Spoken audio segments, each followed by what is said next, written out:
187. Please use the name Ladies Man 2187. I've always enjoyed, like, towards the beginning of that movie of the old Witwicky, like the Explorer Witwicky, is a no sacrifice, no victory, while he's standing there doing nothing and all of his men are the ones slaving away at That the is eyes. the epitome of history, though. Like, all these great explorers, 90% of the time, probably had this group of people that got them down there while they, like, sat back with their arms folded and were like, man, I'm doing a good job. And then he just goes down there and gets himself blind. What a hero. Gets himself blind. I don't know what it is about that wording, but that really grinds my gears. You know what else grinds my gears, Ben? When you miss a gear when driving. Yeah. In that when game, you just driving. put it in neutral while you're mid-drive. When you put it in H. Put it in H. Fantastic. H. Put it in H. Ladies and gentlemen, welcome to episode 2 of Culture Yourself, your premier place to insert some culture up inside in you. I'm your host for this week, Sam Nicholson, joined by the big old Bachelor of Brains, Ben Storia. Bachelor of Brains, indeed. Love them. Served to me cold, served to me hot, served to me in just a dish, probably juiced. I can't think of anything else because it's too early for me, but I'll have brains anyway. You'll have brains cooked anyway. Mm-hmm. Yeah, no, you're probably thinking that's a bit random to call him about brains and stuff. Well, on the agenda today, we're going to be talking a bunch about The Walking Dead. But first, Ben, I want you to tell me about your week. How have you been doing? What have you been up to? Any little secret business dealings going on? Or, you know, give us a little insight into your life. Please don't do that because it's so bleak that I'll kill myself after recounting it. That's fair enough. Me too. That's I'm in that weird period of the year where there's just nothing going on, so you spend most of your days just doing the normal routine. And I was thinking about this at work the other day because, like, work for me tends to be extremely boring simply because there's just, like, you get everything done and then there's just no customers yet. We're kind of in that growth phase. And so I was just kind of reflecting on the fact that for the past week or two, I've been doing the exact same thing in the exact same routine. I was just like, oh no, is this it? No. Like, do I ever change? Do I just drop out of everything and just have this routine? Routine Do and I structure settle? in my life. Get that out of here. Yeah, I mean, like, it's probably better than the opposite where you're sleeping in till about 2 o'clock every day. So, win-win. Hey, I'm not sleeping in till 2 o'clock every day. Hey, that wasn't a jab at you. That was a jab at old me. But also, if you sleep any longer, you will die. Probably. How this man sleeps that much is absurd. I just can't even fathom.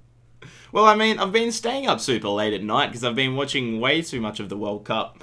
Which, Yeah, actually, I don't think you can watch too much of the World Cup, but this is a pop culture podcast, not a sport podcast. No, definitely not. But to be fair, like, this was prior to the World Cup. Don't try and blame this on the World Cup. I thought I had something to pin it on. This is my scapegoat. No, I would have got away with it too if it wasn't for you meddling kid. If it wasn't for you. Just get out of my life. Get out of here. But yeah, no, screw all. So I'm assuming you're the same from the way you've been reacting. Yeah, started back at uni and whatnot. Then obviously we've been doing our streaming and stuff, working here and there. Got scammed by a charity yesterday, so that was lovely. Yeah. What happened? So pretty much, I walk in. This lady nearly made me pee myself because you know how you get those charity people parked outside of Woolies. Did she jump up on you and she was like, "Hello! She's like, ah! Would you like to donate to my charity?" Yeah, they're taking your approach where they scare the shit out of you to coerce you into it. But no, so I'd been driving back from uni, and for those who don't know, I go to uni in a town that's about nearly an hour away, 45 minutes away pretty much. And I needed to pee most of that car ride back. Was going to Woolies before I went home because I needed some stuff for dinner. I was with my girlfriend at the time. And then she stops me right outside of the Woolworths, which is right next to the toilet of the plaza. And then she's like, oh, I have a few questions for us. I got to pee. She's like, no, it's real quick. Just a few questions. Like, I've really got to pee. Fucking sprinted into the toilet. Did my business. Went into Woolies. Got my stuff. Walked out. She's like, now that you've peed, what year were you born in? I was like, 1996. And then started talking about cerebral palsy and stuff. And charity's all well and good.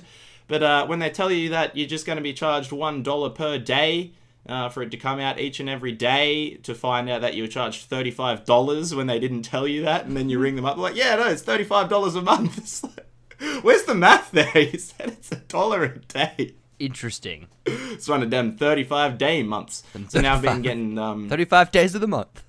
That's it. So now I've been getting scammed around to get that $35 back because as a poor uni student, I can't afford $35 a month. Scrounging up and trying to get rid of it and trying to get your money back somewhere. No, I've always gone with the I'm under the age of 21 or whatever it is they need to have you, so that they just leave you alone. So they come in and you just like nod your head like, yeah, oh yeah. And then you get to the end, they're like, how old are you? And you're like, oh yeah, no, I'm 21. 19, what is it? 60, whatever. I'll say something that I'm even older. I just screwed that up. Yeah, dang it. I shouldn't have been wearing that shirt that I have that says, I am definitely over 21. Please talk to me if you're a charity. I'm just glad you got that shirt that I've sent you and you've been wearing it. But, yeah, no, so I did get scammed. They asked them if you could do, like, a one-off donation. Because it is a good cause and stuff. Like, I'm all for charity, but not when they scam your ass off. And oh, sorry, you go ahead. No, keep going. They called me this morning to try and get that refund back because I called them yesterday. I kept getting directed around, you know how they do it. And then they called me this morning like, oh, yeah, okay, we'll just talk to our manager about refunding that $35 because I actually really need that at the moment. And, yeah, and it's just like, so you sure you just can't leave that donation? That it's just $35? Like, we'll cancel them from there on. And then, oh, man, that was a humiliating experience. Like, yeah, I really need you guys that. Straight up lied to me. Like, I'm all for going to charity and that, but don't go out and have some lying campaign where you're going to charge people crazy amounts of money. Right? And then the lady on the phone was like, oh, no, there must have just been a misunderstanding. Like, you must have just misinterpreted what she said. I was like, no, she told me to be $1 a day coming out every day. It's like, hey, this may be a charity, but what happened to the consumer's always right? Huh? Yeah, What happened to the good old days? I hate people who have that attitude as a retail worker, even though I was getting scams. Consumer's always right. I'm the one who runs the business and then I'm the one who's right. This deal is $150 off. Correct. I'm right. The earth is flat and you can't tell me otherwise. The earth is flat and this microwave will cook all of my foods. $500 off. Oh my God. But no, I mean, like with those crazy cat lady. Yeah, no, I mean, I may as well be at this stage. My one thing with like charities and that, like I'm all for trying to like donate to charities and that if I do have spare a bit of money, 100%. But the fact that you can't go by and just like drop a donation after they explain it, they're always trying to like make you sign up to these things that are recurring. And I assume it's so that they can get a lot more money, or like maybe get you so you forget about it and you come back later on. You've just been spending all this money on them. It feels so dishonest, and like I'd much rather just leave a donation. And I know for a lot of people that's all that they can do, and a lot of like elderly probably would forget about the fact that they'd be recurring and they'd be paying that for the rest of their life. It just doesn't seem like the way that you want to go about getting donations, and it makes me feel a bit shit. It's a bit cheap, hey. It's very cheap. I mean, sure, you got to think of the kids with cerebral palsy. You got to think of the consumer as well. It's like, yeah, no, you definitely can't do one-off donations. When I checked their website, there was a donation area. So, you know, that's so lied to me there too. But anyway, I feel like that's enough about the charity, Ben. What are you talking about? Welcome to our charity stream. Welcome to Charity Yourself. Charity Yourself. Where we have set up a charity where you can fund my bank account $35 a month to kind of refund me because I don't think I'm ever going to get that membership cancelled. Yeah, and unlike Sam, mine's only $1 a day, but I'm going to charge you $35 at the end of the month, so a little bit cheaper. My option's probably better. Yeah, but anyway. On today's agenda, like we mentioned before, we're going to be talking about The Walking Dead because that is a show that Ben and I both loved and watched a bunch of back in the day for a couple of seasons there. And essentially, it's gone a little downhill. What's The Walking Dead? It's it's the show about a bunch of dead people going for a walk. That doesn't sound very exciting. No, not at all. They don't say anything. It's just them walking. Do any of them scream, Carl? Carl? Carl? Is that how they speak? Carl kills people. Oh my God, llamas with hats. There's a bloody throwback. But no, everyone knows The Walking Dead. The hit zombie show, one of the biggest shows on Earth. So we watched 2 different episodes. One that we both agreed on was a fantastic episode from season 2 that we both remember really enjoying when that came out. And then we watched one from season 7, I think, which is the second to most recent season, which is well past where we stopped watching the show. And we wanted to compare them both. But first, Ben, I want to get your thoughts on your history with The Walking Dead, how much of it you watched, what you enjoyed, and all that kind of stuff. Excuse me. But no, so for me, I watched The Walking Dead up until, I want to say, the early dealings with, no, not with the governor, well, probably like mid to early stages of Alexandria. I can't remember specifically because it kind of started to get a bit much for me there, and I started to decide that I didn't really enjoy watching this show as much as I used to, and I thought, fuck it, Rick, I don't give a shit if you die, I don't even care about you anymore, suck a dick, dumb shits, I'm out, basically. But no, the first 3-4 seasons I thought were really good. I was a big fan. Herschel's farm, the prison, just the early days, getting to know the group and their small camp. Oh man, in their small camp. And yeah, it was just like, it was a time where there was a lot more emphasis on, I guess, like the character development. Characters had a lot more sustenance to them. The interactions were really meaningful. There was a lot more fear, I guess, like of the fact that there was walkers out there more so than we were just normally fearing people now. Like it got to a stage where it didn't feel as much like a zombie thriller as much as kind of just a post-apocalyptic survival thing, which obviously it is, but not the one that we all kind of were there to watch. But yeah, I don't know what you got up to, Sam. That's kind of my history with it. Yeah, I got up to, I think halfway through season 4. That was my cutoff there. The episode where Carol shot those little kids because one of them killed their sister and they were turning psycho. I liked that part of it, but the rest of season 4, that first half, I wasn't really enjoying. Sicko.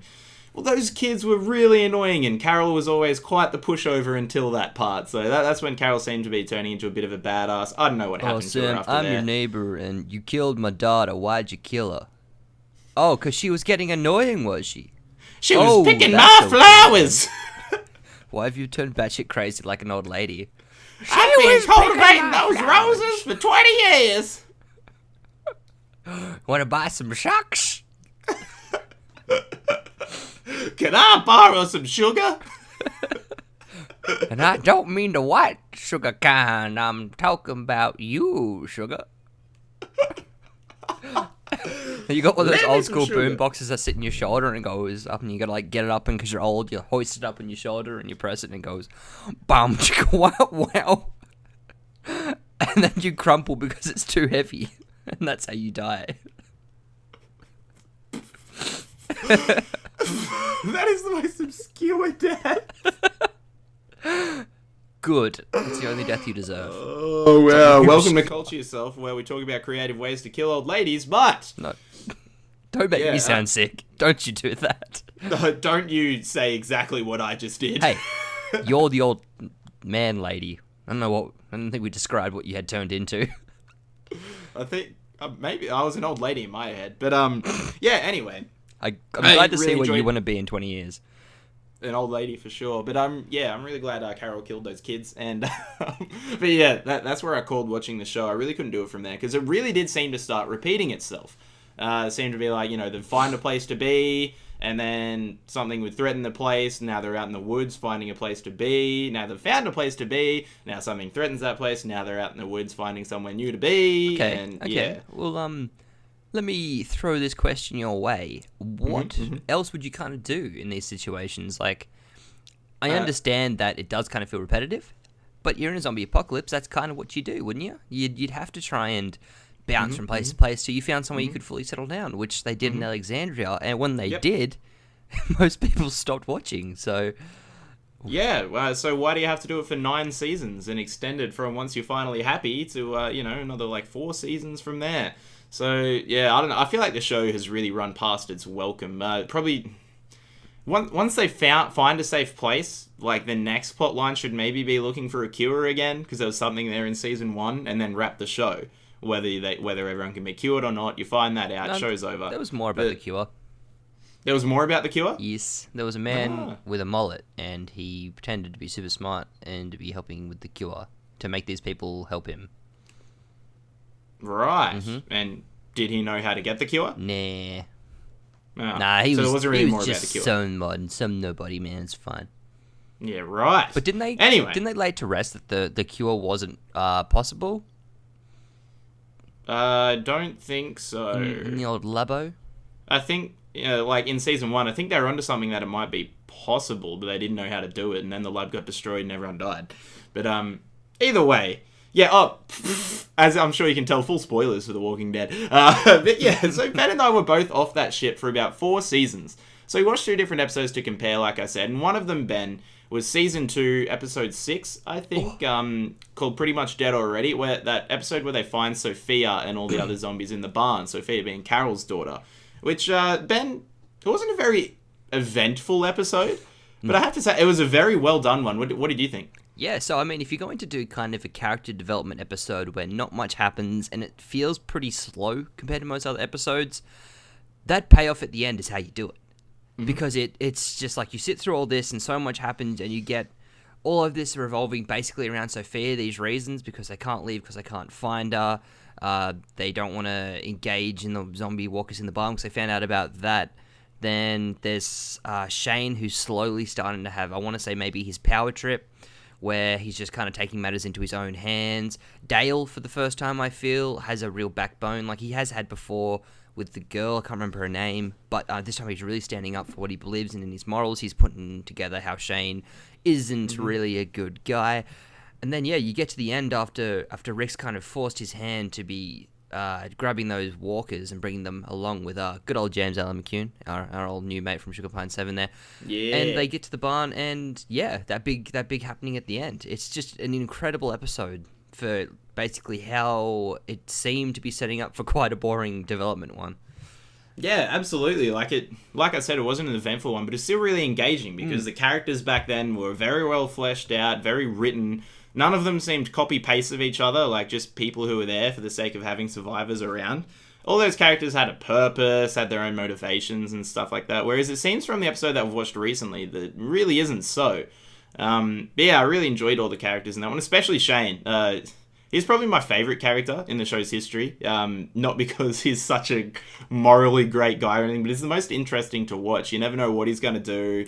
He's like a... Yeah, like, you hate the guy as the character as he is, but he's still the best character in the show, I feel. Like, I don't know. He's a great not villain, I suppose. Like, he's kind of a villain to Rick because he's morally opposed to him and whatnot, but at the same time he's his partner, trying to do things for the better of the group. And I feel like that's a really... and he's not afraid to take things into his own hands, screw people over and stuff like that. I feel like that's a much better villain than someone who... It's so black and white between Rick and, for example, the governor, or what seems to be like in Negan in season 7. Yep. I don't know. I think that's way more interesting than what they're doing now.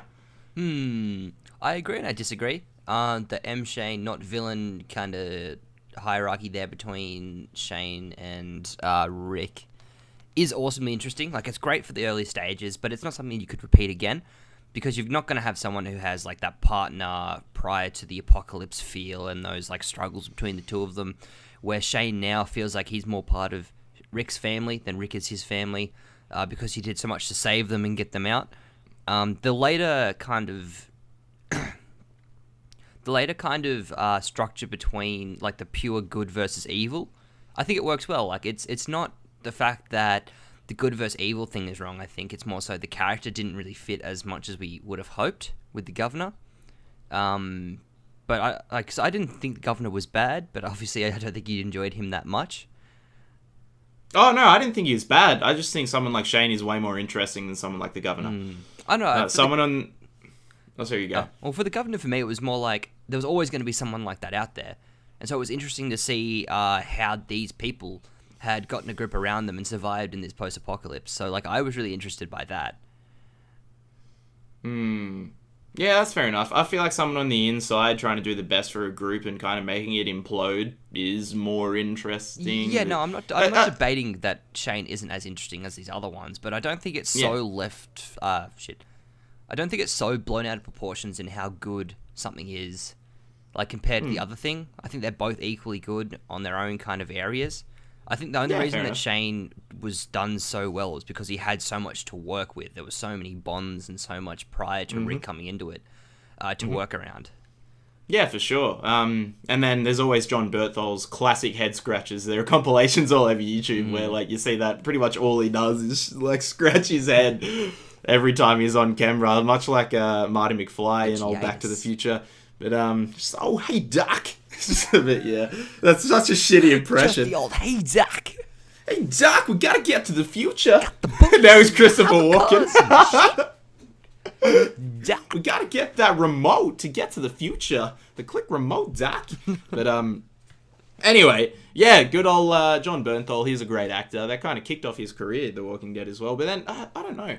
I feel like Negan seemed to be, when we watched the next episode, the season 7, episode 4, I think it is. I can't remember what it's called, but it's a really boring, uneventful episode where Negan, who is pretty much the copy-paste governor with a baseball bat, comes in and takes all of Rick's New Village's stuff. And, oh my god, I don't know what's happened to the show since I stopped watching it, but everyone has just become a pushover. Yeah. I really, really didn't like Negan's character. It's not the fact that, like, it's not the I don't like the governor, I don't like Shane kind of dislike. It's the dislike, I didn't really like how he was portrayed or, like, how he was played.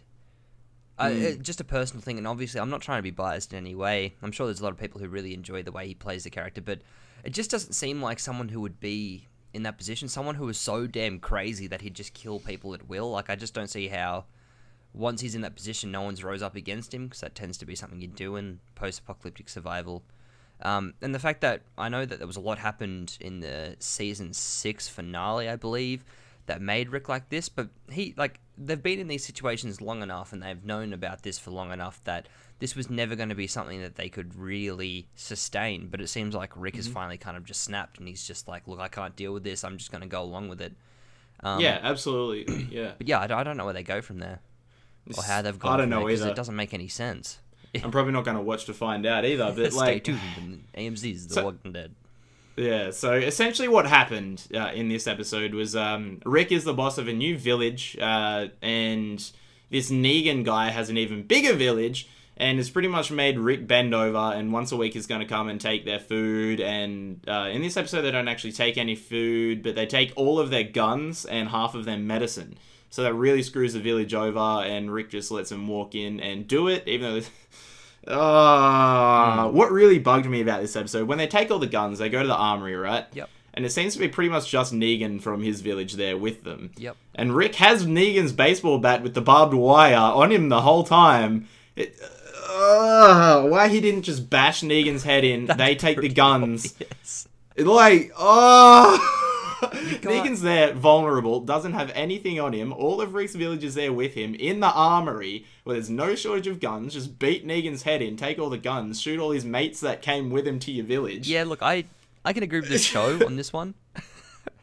Because if you kill Negan and then you start a gunfight, you're going to kill so many people. And Rick says so many times through the episode, he's like, I'm not going to let anyone else die. Like, I think in the episode before, or when sometime before, he watched... like Glenn maybe get brutally murdered or something from what I can tell. So he's obviously snapped. Like, it's obvious he wasn't going to do that. You can tell that he's having inner turmoil by the fact he wanted to do it. And he probably would have once upon a time, but he can't now because he's kind of gone a bit crazy. But no, my main takeaway from this episode is, how is this an entire episode? Like, yeah, we don't need to watch 40 minutes of him sacking the town and basically the exact same thing happening. All we do is we learn Rick didn't hide any guns. Negan's going to take a lot more than he bargained for. Rick's a little bitch now. And I can't remember her name, Rosita or something maybe, is the only one who has any backbone left in the town. It just does not feel like a good episode. It just feels like something that could have been done as a 10-minute part for the first one just to show, and then they could have worked on a lot more. And I don't know. It just feels like a really bad filler. Yeah, for sure. It was really bad filler. I feel like they're probably going to say, oh, it's character development. I didn't really see any character development. But the biggest shame was Darryl, who was my second favourite character in the show, second to Shane. He's just like a little... I don't know. What would you describe Darryl as, Ben? Like, actually, you know what Darryl reminds me of in where he is in this state of the show? Oh, I know. Have you seen This Is the End? What's his name? Holy shit. Greyjoy. Oh, yeah. He does remind me a little of Theon, but I was thinking he reminds me of Channing Tatum at the end of This Is the End, where he has, like, the dog collar and, what's his name? I can never remember the actor's name, but he's, like, the boss of him pushing him around. He's in, like, a gimp suit, and he does whatever. Well, that's a bit of an insight into how our minds work. You can kind of tell where Sam's is, you can tell where mine is. Oh, I'm going to take anything to, like, any situation. I'm going to find a way to relate it to do with gimp suits. It's any way I can. Ouch, oofed each. Please no more. Yeah. Darryl doesn't say a word the entire episode. He just sits there in seems like a shirt that's covered in vomit or something like that. He's like Negan's slave. He does whatever Negan says. He's just a little shell of himself. He was the most badass character. I don't know how that happens to someone like Darryl. Even Michonne's a pushover. She's like, oh, we gotta fight the Negan. Rick's like, no. She's like, Kay. Yeah, but... It's pretty much... Gotta realize that it's like a one-man thing. Like, she's not gonna come out and be like, alright, I'm gonna fight these 90 people on my own. And you just... No, that's not gonna work. But you can convince the village to fight. It's like, oh... Yeah, obviously not. They're all got, like, no guns and stuff when she shows up. Before you lose the guns. She didn't know. She didn't know. No, that's a pretty valid excuse. Even then, Rick's meant to be the leader. They're not all gonna just like stop it after he became the leader through, I'm assuming, like a series of events. Really? Yeah. And yeah, I mean, also the Darryl thing, I can definitely understand that. Like, I think it's got to do with the fact that maybe Glenn had his head bashed in front of him, or he did something, and he's obviously just broken him. Like, it's the same with Theon in Game of Thrones. Like, it's just that exact same kind of thing where they take this strong, really kind of stoic character and turn them into nothing. No, I don't think Theon was ever a strong character. That's something we can get into later. But, like, Theon had his dick cut off and mailed to his dad. How do we know that didn't happen? It didn't? What do you mean it didn't happen? How do you know that didn't happen to, oh, God. What's his name? Reedus. That's true. Yeah, we don't know that didn't happen to Darryl. Maybe they have Darryl's dad in zombie form and they fed it to him. And he watched it. Yeah, jeez. Maybe Hideo Kojima was like, actually, sorry, man, you're out of Death Stranding. Maybe he's being killed off so he can be in Death Stranding because they bought the rights to his face. Yeah, true. But, oh, shit, what was I about to say? I can't remember. But, oh, no, like, I feel like it's pretty hard to get Darryl into a state like that. I mean, the man, like, tried to kill his own brother, like, and had no remorse about it, left him on a roof to die, handcuffed to a pipe, and had no remorse about it. Like, I don't know. That wasn't him, that was Rick. Oh, shit, no, you're right, actually. Darryl didn't like that he wanted did to that. go back and save him. That's right, okay, yeah. Hey, that's season 1, man. I remember watching, that's like 2010. That's like 9 years old, but yeah. So, I feel like the show like, Darryl isn't some stone-hearted person. He's one of the first ones who want to go find Sophia. He's, like, actually cares about the group. I would say he's one of the more, like, deep and intricate characters because he puts on such, like, a front, but he's really a soft, sweet man on the inside. Aww. Oh, humble. But, yeah, just quickly, Ben, I do want to talk about, how do you think we got from the point of Season 2, where that was such a great episode, but a similar type of episode, coincidentally, where it's just all character development, no action, to the kind of episode that we're getting in Season 7, where it's very different, but the same kind of episode? Like, what do you think happened there? I can probably draw the obvious comparison here, where you have such, like, a long episode where there's, like, meant to be a lot of building going on and a lot of kind of informing... Oh...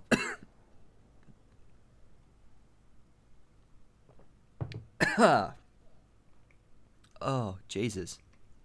Are you dying? Are you turning into a zombie, Ben? I think so. I think it was... I think it was a bit of, like, biscuit in my coffee. Yeah. Oh, my God. That just didn't feel good. Fuck, what was I saying? I can't remember, man. Oh, yeah, shit. Now that I've gotten past my zombie stage... I could probably draw the obvious comparison between the two episodes, where you have such like a long kind of drawn-out episode where it's meant to be developing and you're meant to get like the story built up around it. There's no payoff in Season 7. Like, you get to the end and it seems more bleak than ever, and it's like, other than the fact that Rosita is like, wants to get a bullet, it's not enough shock factor and it's not enough of a big event to bring this whole just kind of shit watching the governor waltz around doing the exact same thing in every part of the houses and every part of the Alexandria. Like, there's not enough payoff at the end to make it feel warranted. Whereas in the first one, I'm saying the first one because we're talking about the episode that we watched from the earlier seasons, the season 2 episode. Its development at least felt a bit more needed. It felt like it was kind of wrapping up loose ends and drawing relationships between characters a bit better. And yeah, I feel like it probably couldn't be needed, probably didn't need to be that long as well, but at least we got to the end where the payoff was kind of something that was talked about with all of the development in the season 2 episode. So the payoff felt a lot better. So I think that's one thing that they've been doing better in the early seasons is the payoff at the end of an episode and the cliffhanger and why you watch the episode feels a lot more fulfilling. Whereas this one, like, I could have not watched this episode, been told that, the governor came and took everything, and then I assume watch the next episode and feel like, okay, like that, all right, like I probably work it out. Yeah, that's it. Like, you don't need a whole 59-minute episode for that. But I feel like one of the other things that has caused this, like, in our view, lapse of quality, like, not everyone's going to agree, it's probably not an objective lapse of quality, but is the writing, for sure, because I feel like they were a lot better back in season 2 of writing about a character's motivation and why they feel the way they feel, and then conveying that through the show, which is why the characters in the season 2 episode, they all came to heads and had different opinions about all the zombies in the barn, right? That they were very good at having the opinions of all the characters about that, having all of the characters' opinions conflict, and have you care about all of the characters' opinions as well. Whereas in the season 7 episode, they had characters conflict. Like, not everyone agreed that, Rick being such a pushover and giving everything up was good, but they never really delved into why anyone thought that or what they were going to do about it or, what the stakes were of someone disagreeing with Rick. They never really went into that at all. It's just like, okay, this person disagrees and that's all there is to it. Where in the season 2 episode, the whole time you're thinking, oh shit, what's Dale going to do? He has all of their guns. It's like, oh shit, what's Shane going to do? He might try and kill Dale to get the guns. Yeah. It's... what's Rick going to do? He's trying to organize something with Herschel. I feel like they were a lot better at writing situations like that and characters like that back then. Yeah. Just quickly, did you go over what happened in all the other episodes? Like, did you read the synopsises? Yeah. So you know what happened to make Rick crazy? Yeah, you killed Abraham and Glenn. Yeah. You whacked them. Okay. So, like... beat them heads in. Yeah, so I can kind of agree with you there, but I don't wholly agree. Like, the fact that we don't really feel that why Rick's like that, and we don't really feel like what happens when Rick doesn't, when you disagree with Rick, because I think that during Rick taking control of Alexandria, it's kind of shown what he will do if you disagree with him. Because, like, up until this season, Rick's always been someone, and as it's got, like, later into the seasons as well, from season 1, he's always been someone who's a lot more, like, stone-hearted, kind of, like, a bit more on the rough side, and more, I'm in control, you listen to me. Whereas earlier it was a lot of, like, deliberation and talking. So, like, I don't 100% agree that the fact that these people don't really have any reason to fear Rick, but I can see what you mean where... like, this whole episode, that they can obviously tell that he's kind of, like, lost his grasp on it. Now that he has no guns, there's no reason why they should follow him still. So I can see what you mean by that, though. Like, I can agree in that sense. I kind of more meant that, like, they gave you a reason to care about what all the other characters thought about what was going on. Whereas this show, they don't really write the characters in a way where it seems like you're going to care much. I hesitate to kind of agree, just because we haven't watched all the episodes around it. Like, they could have built these characters up well, but it's hard to make a complete comparison of what we watched in one episode of a season where we haven't watched for 3 seasons. Yeah, that's true as well, I suppose. I guess you need to take that into consideration. I'm kind of playing a bit of devil's advocate for this too. So not just stop being such an ass! Not just us, like, gutter stomping The Walking Dead. Ben just has a vendetta. He's going to hate everything I say and stomp me into the ground. But actually, one thing I did like, though, Rick showed a little bit of toughness when he found that one of the guys was stashing away guns. He's like, you do that again, I'm going to kick your teeth in. So, yeah. Wasn't it when he was like, he talked about what happened to Glenn? Oh, yeah, that's right. He's like, what happened to Glenn and Abraham? It's like, you say that again, I'm going to break your jaw and punch your teeth out. It's, yeah. Yeah, no. So, like, there's still a bit of Rick left in there. The one thing, not that I'm going to watch on, is I'm really interested how they've gotten to a season 9 after this, because like I just can't really understand what else would have happened now that they literally have nothing. How they come back from this. I'm fairly certain what they've done is they've started a mini baseball league, and Negan's the captain of the opposing team, and they just play baseball games. It's turned into a tournament-based show, and yeah, they just sit around playing baseball. Oh, no, nice. A nice suit. But I'm also, like, the other thing for me, watching this show was always about walkers and zombies and all of that, where it doesn't feel like that at all anymore, really. Like, it feels like the zombies now have become a unit or, like, a means to change the situation or change where they need to be, like, as in location-wise.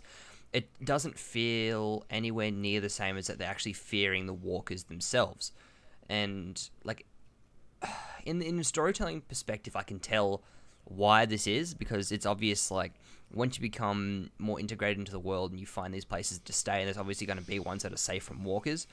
But, yeah, it's not really why a lot of people fell in love with the show. I think it was just that fear factor of, like, escaping all of these Walking Dead. Just drop the name there.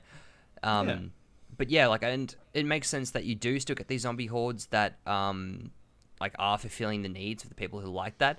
But they're not just like everyday occurrences. It's like a big event at the end of something, or it's something to make the move, or something to progress the story because they can't do it any other way, if that makes sense. That's it. But... And for me, that's what really lost its charm. Like, I just don't see it really being able to pull back from that after it lost that feeling. That said, though, I do feel like when you're writing a zombie show, you do kind of box yourself in because there's only so much you can do with zombies. Because all they do is walk and eat. Like, you're not gonna, like, there's no way to understand a zombie's motivations, you know? Like, you can't make them a complex kind of villain of the show, which, I don't know. Like, in the first couple of seasons, sure, because you don't really know, they don't know how to efficiently take them down and prevent them getting into where they're staying and stuff. And that's all cool, but they've done that. I feel like with a show like this, they've done nearly everything there is to do with zombies. One thing I thought the season 2 episode did with a great aspect of the zombies, though, was questioning the morality of killing them. Like, are they still people? I thought that was really cool, and like Herschel talking about all that and stuff. And him as a character in that way was great. Like, it's just something that really does kind of change it up a bit and makes you think about it, so it feels a little less just dry and repetitive. Yeah, absolutely, and that's a cool approach to zombies that most zombie movies and shows don't do. But also on top of that, like, I feel like they haven't completely exhausted it. I feel like there's things you could have probably done with the zombies that would feel realistic, like the possibility of having one not as a leader, but there's one that lets off something, or there's something about it that the other ones follow. And like, obviously once they become in contact with humans, they scatter, but it's just maybe this one draws huge crowds of them because of a pheromone that it puts out, and they're just attracted to that. Or it's actually Terry Crews zombified, and because he's such a big and guy. And they can just spell Old Spice everywhere. Yeah, that's it. Throws Old Spice everywhere, jiggles those zombie titties. Tell you what they haven't done yells, with it. "Hey, I'm Terry Crews!" So, like, I think the main thing that they didn't do at Alexandria there, right? So they've got the wall. Next, if it was me in a zombie thing like that, I probably would have started putting sunflowers down and getting some pea shooters out there, because that's the best defense against zombies, as we know. Pea shooters and sunflowers. Do I need to keep going till you get it? Yeah, so you've got those ones that have the jack-in-the-box, those zombies. Yeah, they're pesky. They'll blow up your pea shooters and your walnuts. Fuck me. The ones with the javelins, and they'll jump over that first row. So you've got to make sure you've got a bit of defense against them. The ones that dig, the ones that go under, now we're talking about something. So yeah, the lack of sunflowers in season 5, I think, is what really deterred me the most, because it became unrealistic. Yeah, definitely. Yeah. And if that... EA knows how to tackle the zombies. I bet if The Walking Dead goes to EA headquarters, that's the most pristine building in the world, untouched, no zombies around. Hey guys, you want to come eat my brains? And they just like walk past. We done did put some plants in the ground. Wow, Plants vs Zombies. Oh my god. I'm so glad you got that. And I sound like an idiot. At least you know what I was talking about now, though. I can't believe it took me so long to get there. Yeah. But actually, another plotline I don't think the show's touched on that they could is how the apocalypse came about. I'm interested, like, seeing a couple of flashback episodes of, like, the day it happened and everything going to shit and whatnot. I guess he couldn't do that with Rick because he was unconscious the whole time.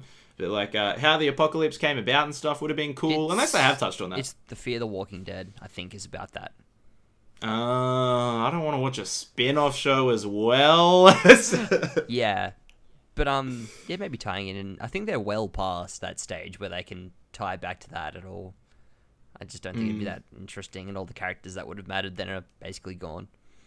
Yeah, that's I'm true. just That's glad fair enough. that Carl isn't such a little bitch anymore, and I don't have to hate on him. Yeah, Carl actually. But also fucks yeah, things he up was in one of that. the few guys with backbone. Yeah. Yeah. Yeah. Although Negan did put him in his place. It's like, hey, I shot you in the face and made you lose an eye earlier. Don't make me take the other one. And Carl's like, okay, shit, GG, fair enough. Good. Yeah. I don't see too good. Yeah, from this episode, I just can't believe that he's just agreed to do it. Like, they were always going to get fucked over. They had a big base. I don't know. Anyway.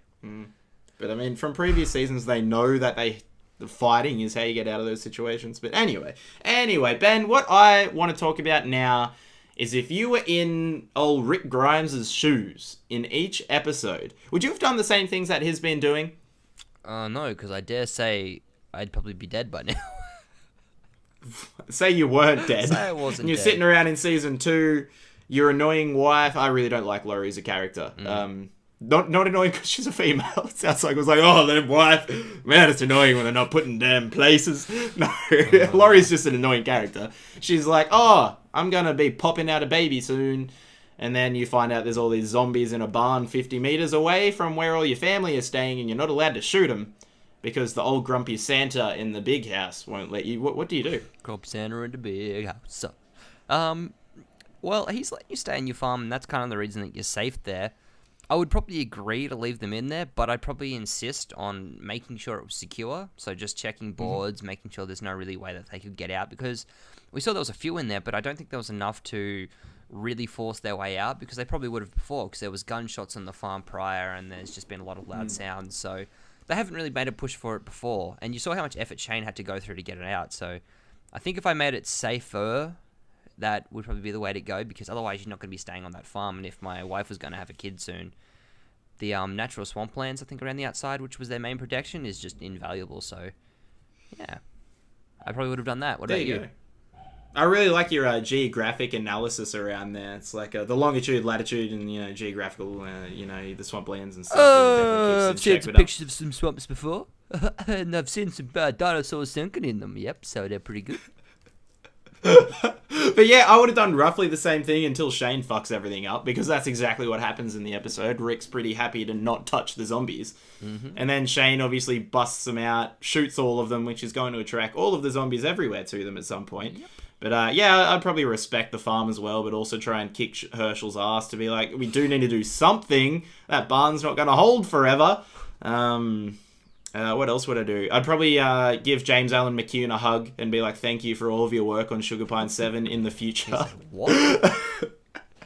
For those of you who don't know, there's a guy who plays a B character. It's one of Herschel's kids who dies late in the season, who has like 3 lines the whole series, and is a part of Sugar Pine 7, the hit YouTube channel now. And he seems like a great guy. Famous actor James Allen McCune. But yeah, I don't know. I feel like the season 7 episode is where I'd start to be doing shit differently. Especially where Negan is very vulnerable. I don't know, like, if I were Rick, I'd know that fighting the governor is how they got out of a shitty situation. If they kill that camp's leader and a lot of their soldiers who are there, because there's less of them there in Alexandria than there are Alexandrians, take all them out, you're in a pretty good spot for a little bit, gather your resources, assault on whatever Negan's village is. Was there less of them there, though? I thought there was. It was like 3 trucks worth compared to a whole village. Yeah, but when they were all sitting down the church, there wasn't that many Alexandrians, and a lot of them probably didn't seem right to fight. Why has that been? Because they were like kids or elderly. Yeah, true. I thought you... Wait. I was going to pin you for being like, Dems were women. Why would you even assume that's what I was going to say? No, I was just going to try and pin you there, whether you were going to say it or not. Have I told you you're not a good person? I'm not a good person. Yeah. Yeah, probably. Yeah, probably have. Yeah, probably. Oh, yeah, probably. Yeah, probably. Yeah, probably. Also, never realised that Michonne couldn't shoot. Yeah, that's always been a thing. I She got a sword. did not remember that. Yeah, that's right. But I remember she was lining up that zombie in that episode. Like, oh yeah, it's a clear, easy I assumed headshot. it was Mirage at first. I thought she was gone crazy. Oh, they've done that before. Remember when Rick was having all the mirages of Laurie? Yeah, at the prison. Yeah, good times. Yeah, crazy man. I don't know. Do you want to talk more about what you do in that spot? Or I don't really know what's that. Not really. I mean, if I was thrown into the situation Rick was in, there's nothing you could have done. Like, I probably wouldn't have opened the gate. Probably would have just, like, that would have been the only way that we could have dealt with it.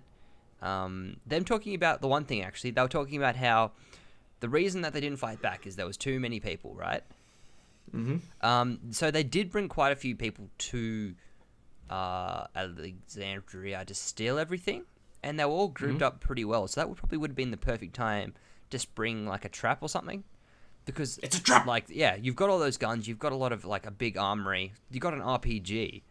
Like, you could probably deal with them relatively easily, but I also understand that Rick is basically losing his marbles because he's just watched his friends be brutally murdered and, yeah, assaulted and all these other things. So, yeah, I understand why he didn't do it, but it would have made a lot more sense after how much they've been through prior to this and other really hardships that they've been through as well to have attacked them then, but yeah. But yeah, so that's pretty much The Walking Dead well covered, I'd say, Ben. We've pretty much talked about everything and exhausted those 2 episodes. But what I want to talk about now, Ben, pretend you're not Rick for a second. Pretend you're Ben Storia, the Bachelor of Brains himself, sitting in your room right now, and zombies start running up to your bedroom window. What do you do, Ben? Probably die. I don't think this old window here would keep very much out. No, but my first reaction would probably be... I'd probably freak the fuck out because I'd be thinking, shit, are they in the house? So I'd carefully look outside in the house and carefully try and look corners and that. Get a knife of some description, probably the biggest one we have. We have a big old boy in the cupboard there. Get that, find if Aiden is very zombified or nah. And then if he isn't, get in the car. Because I think that once you start moving, that's probably going to be your best bet. I don't think you should stay stationary there. Because if we get surrounded, that's kind of it in the house that we're in. So yeah, that would probably be my first move. But from there, it really depends on how many people have been zombified. If there's big hordes of them around, do I probably first move would be getting out of the city if there's a lot of them. If not, maybe doing the classic scurry to get food from somewhere, like just grab as much supplies as you can. But also that's always a risk because you never know like where they are. If there's like a heap of them and people are rushing, you might get caught up in it. Yeah, it really depends on how many people are turned into zombies for me, because my first instinct would be go to my hometown, less people, places I know you could probably set up a place and defend. Family's got a big shed that I can get into that I don't think that the zombies would be able to get into. So yeah, that would probably be my first bet and best bet. Yeah, definitely. Thanks for coming and picking me up and checking that I'm okay, man. I appreciate it. Yeah, right. You're going to drive 3 hours to see that you've been turned into a zombie. And then another 2 back to your hometown. But, yeah, no, I feel like what I'd probably do is get a knife, I suppose, because in the first round, zombies die to 1 knife hit, start to rack up some points, hopefully buy a gun somewhere, work my way up to the pack-a-punch machine, and see what's going on. But no, I don't know what my first move would be. Hey, I definitely arm myself, get a knife or something, find out if my family and stuff is okay, go and check them out. But I feel like Orange is such a big place that I don't know if you could get out of here. I reckon it'd be way too hard to get out of here. I don't know. I mean, Canberra's a pretty big place, but I reckon once you're in the car, you could probably find a way out. Like, Canberra's also super spread out, and there are a lot of exits out of the town. Orange has limited exits, I think, and it's not very spread out. Cross country, so, mate. Cross country, just go 4-wheel driving and stuff. Yeah, no, that's fair enough. But yeah, I guess that's probably what I'd do. Oh, actually, no, I'd probably also raid a chemist and get as much fucking insulin as I can. So I'm a diabetic. Like, in a zombie apocalypse, I'm such a liability. Like, I have a limited amount of time I can last, and it depends on how much insulin's around. Yeah, that's pretty fucking shit. Yeah, I'd probably just tell my family to shoot me or something like that. It's like, I'm just going to be a burden. I would keep you as You're a not pet. going to want to keep finding insulin. Yeah. Little diabetic pet. I'm just sitting there. Oh, no, I meant like you're dead and I'll have you as a zombie. I'm not going to keep you as a diabetic pet. Jesus. No insulin for you unless you're good. You're gonna be a good little kid. Go on, sit, boy, sit. Fuck. Now here's your shot. If anything would make me feel worse than doing that to someone. It's like, here's the thing you need to survive. You better be good so you can get it. Something that I don't need and no one else here would ever really ever need. There's no reason for me to withhold it. So you better sit. Yeah. But yeah, I mean, like that, yeah, that's a bit of a holdback there, isn't it?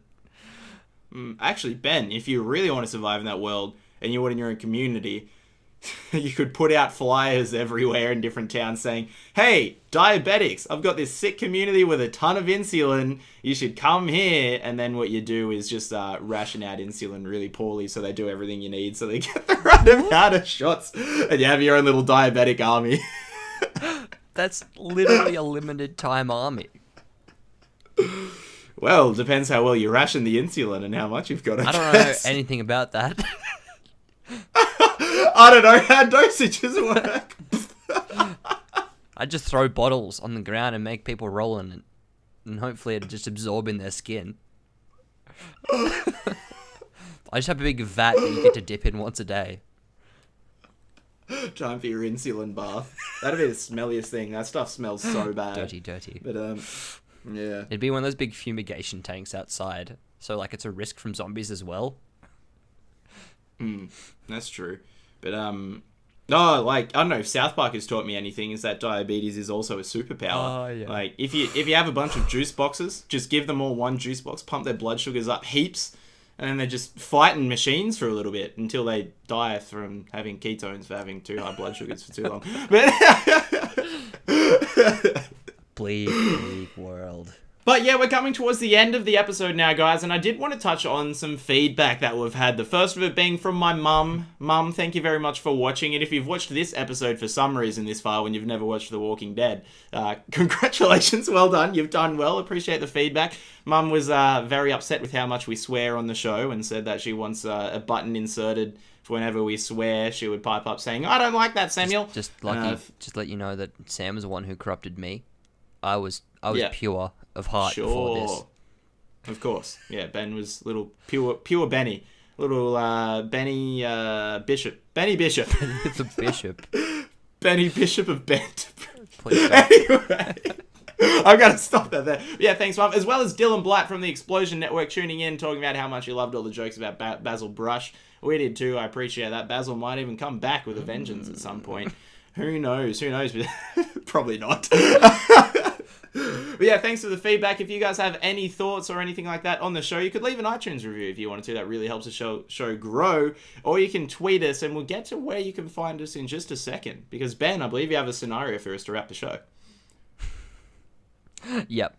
Okay, so I guess we're going to have to keep it thematic, right? Yeah, So we're going to go along lines. So, previously on Benella Productions, The Walking Sam. And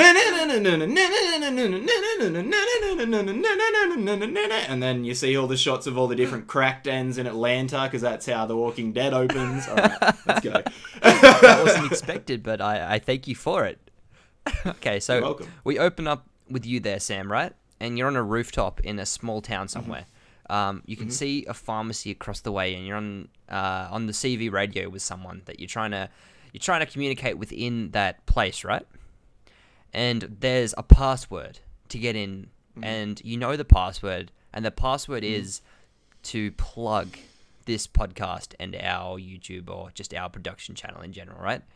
And so you've got to do that, but while you're doing that, you're running across the rooftops. So every now and then you're doing a big jump across the rooftops, and there's sometimes a zombie you've got to push over the way that managed to be up on the roof. And and once you get there, you need to have done it quick enough so that you've got the password through before you get to the pharmacy, otherwise he shoots you. Otherwise, he shoots me. But is he at the pharmacy? Yes, like I said. And does he own the pharmacy? I don't know. And he has a radio? Yes. Okay. You just found him on a local CV channel, and that's how you got talking, and you need some insulin, so you're like, fuck it, I'm going to take this risk. Right. I'm just trying to think why I wouldn't radio across and tell him the password to go in. You've got to do it. Like, you've got to get there quickly, because we'll say that there's World War Z style zombies piling up behind you to get to you. Oh, okay, gotcha. All right. I thought that'll light a fire under my butt and get me going. It's like, nah, I got time. Alrighty. 10-4, copy, Roger Rubber Ducky, over. Wait, are you the other guy? Yeah, shit, sorry, I was just getting called. Go again. Alright. 10-4, Rubber Ducky, over. Insulin, copy, over. Oh, na, got you, Insulin here. What's your status? My status is a hot pursuit of big zombie boys up beside me. They might, they're gonna get me pretty soon. I'm running across, jumping across buildings, running pretty quick. I really need the insulin, but there's a password to get into the chemist. Do you know the password? I've got insulin's here, and you got to just tell me the passwords. You know the passwords. You just got to tell me about my favorite YouTube channels. Don't interrupt me. I didn't say over yet. Oh, I'm sorry. You are so rude. Holding down the button. You are so inconsiderate. I just don't think you got time running across them rooftops. Remember, I'm safe up in this chemist here. Look, you know what they say in the hit movie Kingsman? Manners maketh man, not maketh man as man. I've never seen that movie, mister. Can you please get off the radios? Look, I'm coming. The password is, there's a YouTube channel, a Twitch channel, and a bunch of podcasts out there from people called Banter Lab. Can you repeat that to me? Over. There's people with the channels, and they've got a Twitch. No, just the name of the channel. And they Twitch really bad. And they listen to podcasts. Over. They listen to podcasts. Yeah, they're called Banter Lab. Twitch.tv/Banter Lab, or we nearly have the custom URL on YouTube. I'm not going to read that out to you. But post gaming videos all the time. And whoa! Jumping another roof, and help! There's an old lady getting mauled there, but I need my insulin. She's lived her life anyway. But so there's Twitch.tv, the podcast Culture Yourself, as well as the NRL Bunker on all podcast services, including Spotify. Do you have iTunes, sir? Over. Over. It's a zombie apocalypse, but I'm more impressed by the fact that you are puffing less as you get closer than when you were running earlier on. You one kind of super freak. I don't know if I should let you in. I'ma close the hatch. Best of luck to you, Mr. Superpower Man. The password is you need to leave a 5-star review on iTunes. I know you have everyone. That's all anyone does in the apocalypse. Listen to podcasts. Because the internet's still definitely going. Okay, dog's luck, mister. Best of luck out there. Over and out. Well, now that I don't have my insulin, guess I'll die. And that was the end of good old Sam Nicholson. And the end of this podcast. Yeah, the end of should be, yeah, pretty much. The zombie apocalypse, the podcast died with the apocalypse, but that has been the latest episode of I was about to say the Casual Cast, but that show's dead. Podcast. That has been the latest episode of Culture Yourself, your number one place for some pop culture. Thank you for coming along for the ride, Ben. Definitely remember to give us some reviews on iTunes. You can find me on Twitter @NotSamWise. You can find us on Twitter @BanterLabVideos. And until the next time, run really fast. Run really fast and have the Tune insulin. in next week when I eat a hot dog. Alright, I'm gonna stop that.